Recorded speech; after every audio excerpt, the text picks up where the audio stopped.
Swiss पहाड़ माटेहोर्न, जिसकी तलहटी में बसा है मशहूर कस्बा ज़रमाट। माटेहोर्न दुनिया भर में बहुत मशहूर है। ये पर्वत देखने के लिए एशिया से बहुत सारे टूरिस्ट यहाँ आते हैं और साल भर आते रहते हैं। इस इलाके ने बहुत कुछ करने की कोशिश की है अपनी टूरिस्ट इकोनॉमी को सस्टेनेबल बनाने के लिए, जैसे यहाँ का वेस्ट मैनेजमेंट यानी कूड़े का प्रबंधन। लेकिन क्या सिर्फ इतनी ही चीज़ें काफ़ी हैं या और भी बहुत कुछ किए जाने की ज़रूरत है? जलवायु परिवर्तन ने आल्प्स पहाड़ों के लिए भी खतरा पैदा किया है। ग्लेशियर पिघल रहे हैं। ज़रमाट में लोगों को पूरा एहसास है कि प्रकृति ही उनकी सबसे बड़ी संपत्ति है। आखिरकार पर्यटन पर यहाँ की अर्थव्यवस्था टिकी हुई है। लेकिन इससे पहले कि हम आपको ये बताएं कि माटेहोर्न का सबसे दिलकश नज़ारा किस जगह से दिखता है, चलिए ज़रमाट को करीब से देखें। इस कस्बे में लगभग हर गतिविधि पर्यटन पर निर्भर करती है। इसका एक पुराना हिस्सा भी है जहाँ भीड़ उतनी नहीं रहती, लेकिन कुछ न कुछ दिलचस्प यहाँ भी देख ही जाता है। ज़रमाट में सालाना 20 लाख पर्यटक रुकते हैं, लेकिन स्थानीय निवासियों की संख्या 6000 से भी कम है। पूरा इलाका चल कर देखा जा सकता है और चलने का मन ना हो तो फिर साइकिल, इलेक्ट्रिक कैब और ई बस हैं। ज़रमाट तक कंबस्शन इंजन वाली कोई निजी गाड़ी नहीं आ सकती क्योंकि उस पर रोक है। ज़रमाट कारों से पूरी तरह फ्री है, यानी कि यहाँ 1931 से कारों का आना मना है। एक छोटा सा टाउन जो इतने सारे टूरिस्ट को रिसीव करता है, वहाँ आते हैं बहुत सारे लोग, कैसे मैनेज करता है कि कोई भी यहाँ कार लेकर ना आ सके? ज़रमाट में चलने वाले इलेक्ट्रिक वाहनों को यहीं डिज़ाइन किया गया है और बनाया भी गया है ताकि वो इस कस्बे और यहाँ के लोगों की ज़रूरत के हिसाब से हों। और चूंकि उनकी गति 20 किलोमीटर प्रति घंटा से ज्यादा नहीं हो सकती, तो आवाज भी बेहद कम होती है। ज़रमाट जैसा बहुत ही मशहूर टूरिस्ट डेस्टिनेशन बहुत सारे लोगों को रिझाता है। यहाँ की अर्थव्यवस्था सिर्फ सस्टेनेबिलिटी पे नहीं चल सकती, टूरिस्ट की जरूरत है और इसी वजह से बिजनेसेस कई बार ऐसे क्लेम भी करते हैं जो शायद मौजूद ही ना हो।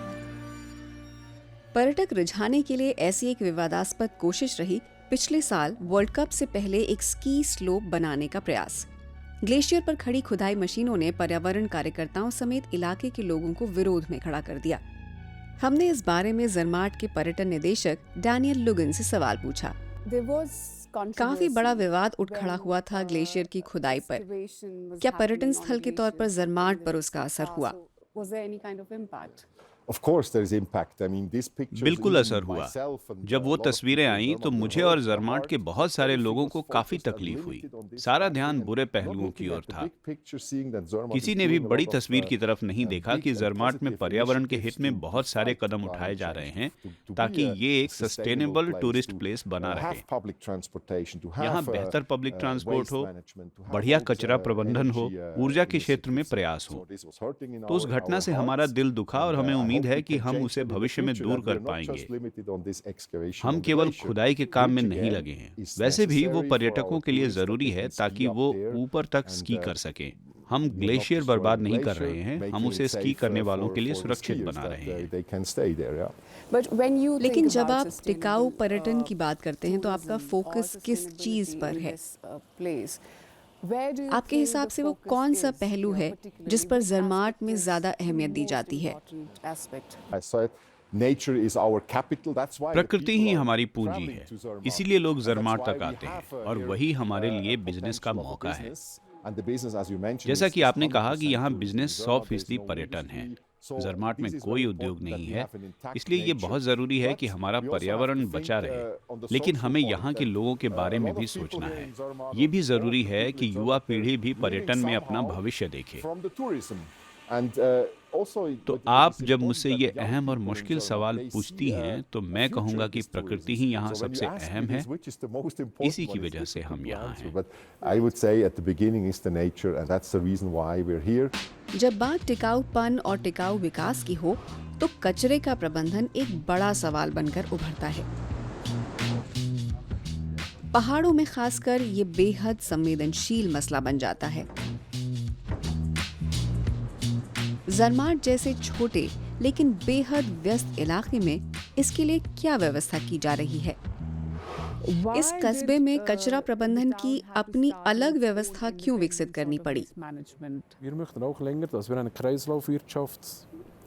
हम काफी वक्त से कचरे के निपटारे की एक सर्कुलर व्यवस्था चाहते थे।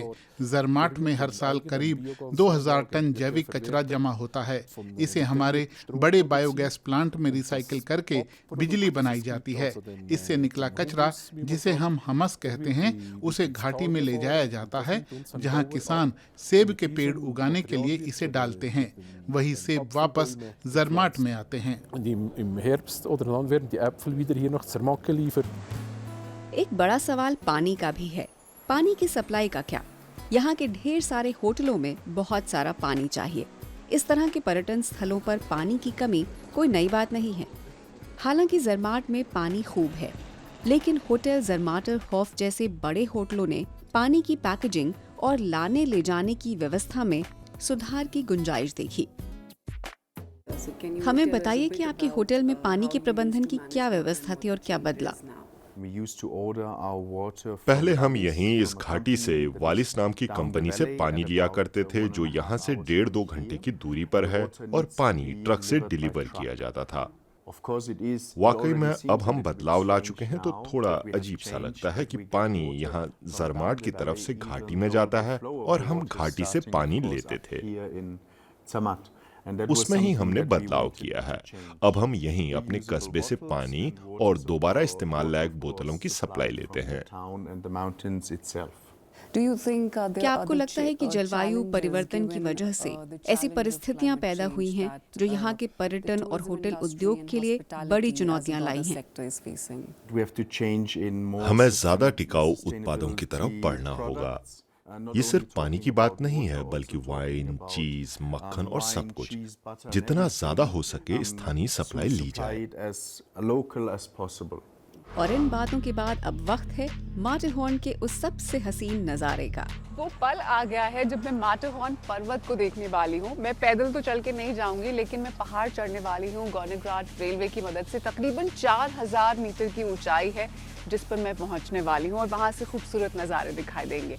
चलिए देखते हैं।